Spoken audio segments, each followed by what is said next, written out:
Welcome to whistle.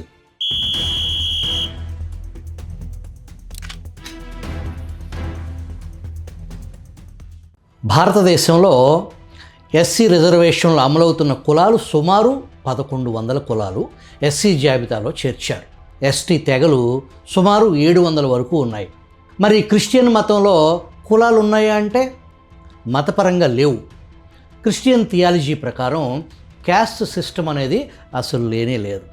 కానీ భారతదేశంలో Christianity స్థానిక సమాజాల్లోకి వచ్చినప్పుడు దళిత క్రిస్టియన్లు, బీసీ క్రిస్టియన్లు, అప్పర్ క్యాస్ట్ క్రిస్టియన్లుగా చలామణి అవుతున్నారు. ఈ కుల కంపు బైబిల్లో చెప్పింది కాదు, ఇక్కడి సమాజం సృష్టించిన విభేదాలు మాత్రమే.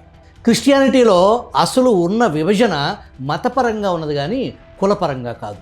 ఉదాహరణకు Catholics, Protestant, Orthodox, Baptist, Pentecostal, Methodist లాంటివి. ఇవి ఆరాధన విధానం, చర్చి పాలనా థియాలజీ తేడాలపై ఆధారపడినవే కానీ పుట్టుక ఆధారంగా కాదు.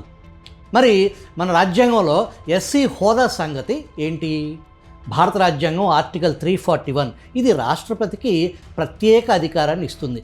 ఏ వర్గాలు షెడ్యూల్ క్యాస్ట్ అవుతాయో రాష్ట్రపతి ప్రత్యేక ఆర్డర్ ద్వారా నిర్ణయిస్తారు. అంటే ఎస్సీ ఎవరు అనేది ప్రెసిడెన్షియల్ ఆర్డర్ మీద ఆధారపడి ఉంటుంది. షెడ్యూల్ క్యాస్ట్ ఆర్డర్ 1950లో ట్విస్ట్ ఒకసారి పారాగ్రాఫ్ 3లో అతి ముఖ్యమైన లైన్ ఒకసారి పరిశీలిద్దాం. No person who professes a religion different from the Hindu religion shall be deemed to be a member of a schedule caste. అంటే అర్థం హిందూ మతం కాకుండా ఉన్నవారు ఎస్సీగా పరిగణించరు. కానీ కొన్ని సవరణలు జరిగాయి. 1956 సిక్కులకు, 1990 బౌద్ధులకు అనుమతి ఇచ్చింది. కానీ క్రిస్టియన్లకు అవకాశం లేదు. అంటే రాజ్యాంగం మతం మారితే ఎస్సీ పోతుంది అని చెప్పిందా? ఎస్సీ హోదా is equal to article 341 plus 1950 order.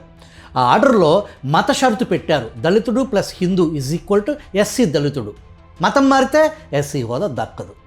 ఇది చట్టపరమైన ఫలితం. ఇది రాజ్యాంగ ఆత్మకు విరుద్ధం అంటే చాలామంది రాజ్యాంగ నిపుణుల అభిప్రాయం ఏంటంటే ఆర్టికల్ 14 సమానత్వం, ఆర్టికల్ 15 మత ఆధారంగా వివక్ష నిషేధం, ఆర్టికల్ 25 మత స్వేచ్ఛ. కానీ ఆర్టికల్ 341 ఒక స్పెషల్ పవర్. అందుకే కోర్టులు రంగంలోకి దిగలేదు. ఎస్సీ హోదా రాజ్యాంగంలోని మతంలో లింక్ చేయలేదు. కానీ 1950 ప్రెసిడెన్షియల్ ఆర్డర్ ద్వారా ఆ లింక్ అమల్లోకి వచ్చింది. మరి బౌద్ధులు, సిక్కులు మతం మారిన ఎందుకు ఎస్సీ హోదా కోల్పోలేదు? అసలు బేస్లా ఏంటంటే ఆర్టికల్ 341 ప్లస్ ఎస్సీ ఆర్డర్ 1950. నేను ఇంతకు ముందే చెప్పినట్టు ఎస్సీ ఎవరో ఆర్టికల్ 341 ద్వారా నిర్ణయం జరుగుతుంది. అమలులో ఉన్నది షెడ్యూల్ క్యాస్ట్ ఆర్డర్ 1950. ఎస్సీ హోదా హిందువులకు మాత్రమే. మరి సిక్కులకు ఎస్సీ హోదా ఎలా వచ్చింది? Schedule caste order amendment act 1956 paragraph 3లో హిందూ అన్న పదానికి హిందూ ఆర్ సిక్ అని జోడించారు. సిక్కులు అంటే అందరూ కాదు. సిక్కులోని మధ్యాబీ, రామ్దాసియా వంటి వర్గాలు హిందూ దళిత కులాల నుంచే వచ్చాయి. అవి వివక్ష ఎదుర్కొంటున్న కులాల కారణంగా ఎస్సీ రక్షణ జాబితాలో చేర్చారు. మరి బౌద్ధులకు ఎస్సీ హోదా ఎలా వచ్చింది? Scheduled caste order amendment act 1990 paragraph 3లో మరో మార్పు చేశారు. హిందూ ఆర్ సిక్ దగ్గర Hindu or Sikh or Buddhist. Buddhist అంటే అందరూ కాదు. ఇక్కడ ఒక కీలకమైన పాయింట్ చేర్చారు. వీరు ప్రధానంగా నవబౌద్ధులు అంటే అంబేద్కర్ అనుచరులు. వారు అదే దళిత కులాల నుంచి వచ్చారు. మతం మారిన సామాజిక వివక్ష మారలేదు కాబట్టి ఎస్సీ జాబితాలో చేర్చామని చట్టం చెబుతుంది.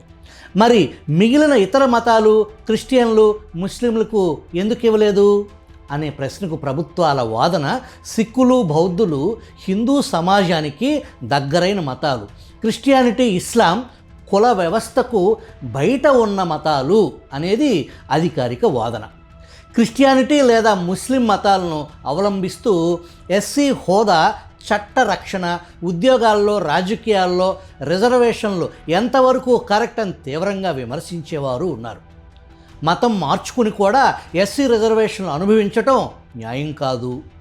హిందూ సమాజంలోని కుల వ్యవస్థను తిరస్కరిస్తూ క్రైస్తవం లేదా ఇస్లాం మతాన్ని స్వీకరించిన తర్వాత కూడా అదే కులం పేరుతో ఎస్సీ రిజర్వేషన్లు పొందడం చట్ట విరుద్ధం.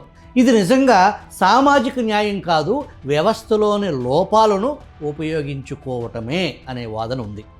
మతం మారినా కూడా రిజర్వేషన్లు అడ్డుపెట్టుకుని చట్టసభల్లోకి అడుగుపెట్టడం, ఉద్యోగాల్లో రిజర్వేషన్ ఫలాలు అనుభవించటం నిజమైన హక్కుదారుల హక్కులను కాలరాయటమే.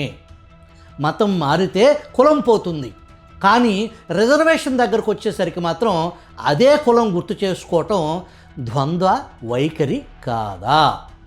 సామాజిక న్యాయం అంటే నిజంగా అర్హులైన వారికి అవకాశాలు ఇవ్వటం, అంతేకాని ఒకేసారి రెండు వ్యవస్థల ప్రయోజనాలు పొందటం కాదు.